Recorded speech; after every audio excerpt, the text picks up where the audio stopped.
네, 저도 간단히 한 말씀 드리겠습니다. 여야 정당의 청년위원장과 정부가 함께 청년정책관계 장관회의를 열었습니다. 처음 있는 시도입니다. 이런 정책 협치 시도를 다른 분야로도 넓혀 가겠습니다. 이번 국회에서 최대한 많은 법안들이 통과될 수 있도록 장관님들께서 적극 뛰어주시기를 부탁드립니다. 저도 여야 의원님들과 지도부를 만나서 노력하겠습니다. 오늘 회의는 먼저 현안 토의부터 시작하겠습니다. 돌봄 사업 국가 책임 강화 방안에 대해서 보건복지부 하기 전에 몇 가지 간단한 얘기부터 먼저 좀 하겠습니다. 오늘 혹시 저 집값 관련된 보고가 있나요? 전에 했던 임차인 대책 그 얘기 있습니까? 대통령께 일단 보고는 올려드렸어요. 좀 서면으로 봤는데 오늘 그냥 이따가 필요하면 얘기하시죠. 네네, 제가 그렇게 하겠습니다. 그건 별도로 자료 준비는 안 하신? 네, 제가 구두로 해야 되지 뭐 간단하지. 네, 그대로 말씀드릴게요. 몇 가지 중요한 결정만 하면 되니까요. 그럼 집값 얘기 좀 이따 하고.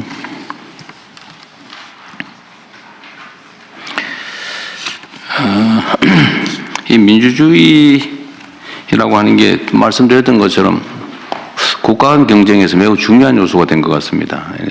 국가 구성원들의 역량을 최대한 발휘하게 하는 것은 자율성과 민주성이죠. 민주적 역량에 따라서 국가 경쟁력이 결판나는 시대가 온 것 같습니다. 그리고 이 민주주의는 여러 영역에서 이제 현실화되긴 하지만 사실 국회가 아주 모범적인 공간이기도 합니다. 국민을 대표하는 대의기관이죠.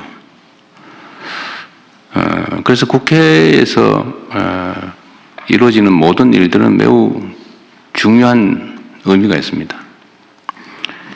그리고 민주주의에서는 팩트가 중요하죠. 예를 들면 사람은 주어진 정보에 따라 판단하는 존재인데 가짜 정보가 주어지면 제대로 된 판단을 하기 어렵고 그게 결국은 주권자들의 주권 행사에 왜곡을 가져옵니다.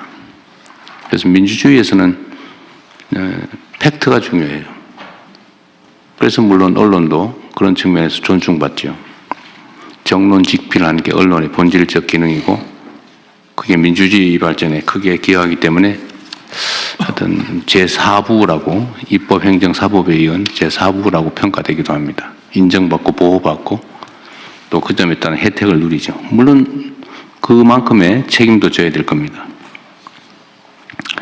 그런데 제가 뭐 얘기를 길게 하는 이유는 이 국회에서 의사결정을 할 때 진실이 무엇이냐, 팩트가 뭐냐를 발굴하기 위한 각종 행위를 합니다. 예를 들면 뭐 청문회든 국정조사든 뭐 이런 활동을 하죠. 그런데 이게 최근에 제가 보니까 국회의 권위가 훼손될 만큼 명백한 거짓말을 하거나 아니 뭐 이유도 없이 출석을 안 해서 국회의 권위를 무시하거나 이런 게 너무 많은데 이거는 그게 뭐 여에 유리하든 야에 유리하든 그건 중요하지 않습니다. 국가의 핵심 기구로서의 헌정 질서를 구성하는 핵심 기구로서의 국회의 권위에 관한 문제죠. 국회 위증 고발 사건들이 너무 적체되고 있는 것 같은데 이 국회 위증 고발 사건에 대해서는 그게 진실인지 허위인지 정당한지 부당한지를 신속하게 가려줘야 이 국회가 국회로서의 역할을 하는데 도움이 될 것 같아요. 각별히 좀 챙겨봐 주시기 바랍니다. 그리고 이거는 뭐 별건 아닌데 제가 국무회의 방에 제가 올려놨던 건데 보통교부세 산정 얘기 있잖아요. 행안부 장관께서 검토하셨어요? 예. 제가 저 답변을 올려드렸는데 그래? 예. 아직은 내가 못 본 것 같은데. 네네. 근데 이것도 이제 우리 국민 여러분께서 관심을 가질 만한 사안이라서 간단하게 말씀을 드리면 이제 정부가 이제 세부 국세 세입으로 들어온 것 중에 21점 몇 %인가요? 네, 19.24%. 19.24%를 떼가지고 지방정부에 이렇게 나눠주는데, 이거 보통 교부세라고 하죠.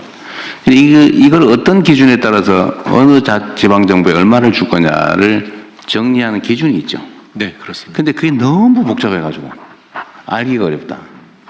결국은 복잡하다 보니까 자의라고 하는 게 마음대로 하는 그런 요소가 개입할 수가 있다. 그러니까 공정하지 못하다, 의심받는다. 그러니까 차라리 이걸 앞으로는 기준을 정확하게 입력을 해가지고 네. 기계에 맡겨라. 뭐 그런 주장이 있는 거예요. 네, 네. 뭐 일면 타당성이 있어서 공무원도 그 계산하려면 머리 아플 거고, 뭐 그게 권력이기도 하지만 이걸 자동화하는 게 어떻겠냐 그 말이었어요. 좀 어땠어요 검토 결과는?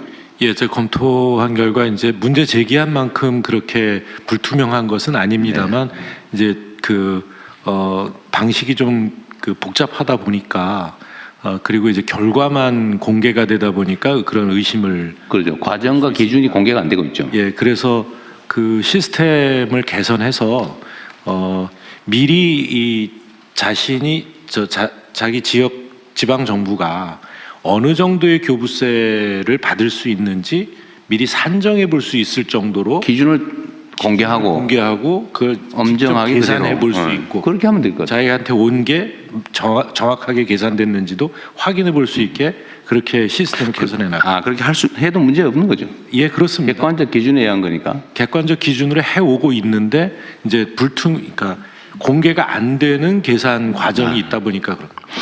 뭐든지 이 공개를 안 하니까 의심을 사는 거죠. 네네, 그렇습니다. 행정은 공개가 원칙이니까 예. 투명하게 공개하시고, 가능하면 이제 그 주관적 평가 요소가 그건 없죠. 없습니다. 다 객관적 예. 요소죠. 네네. 그러면은 뭐 아예 기준도 공표하고 자동화해도 되겠네요. 네네. 예, 그렇게 하십시오. 예. 이걸 수십 년 동안 이 지적을 했는데도 지금까지 안 고쳐지고 있었던 것 같습니다. 예. 이거 계산하려면 머리 아픈데 그 직원들 그거 하지 말고 딴 거 하라 그러세요. 계산도 사실 컴퓨터로 하고 있는데요. 하고 있어요. 사스 통계 시스템으로 하는데. 그래요? 예. 그래 뭐 안 보여줄 이유가 없죠. 네네. 그 다음에 그 법무부에 이거 보셨는지 혹시 모르겠는데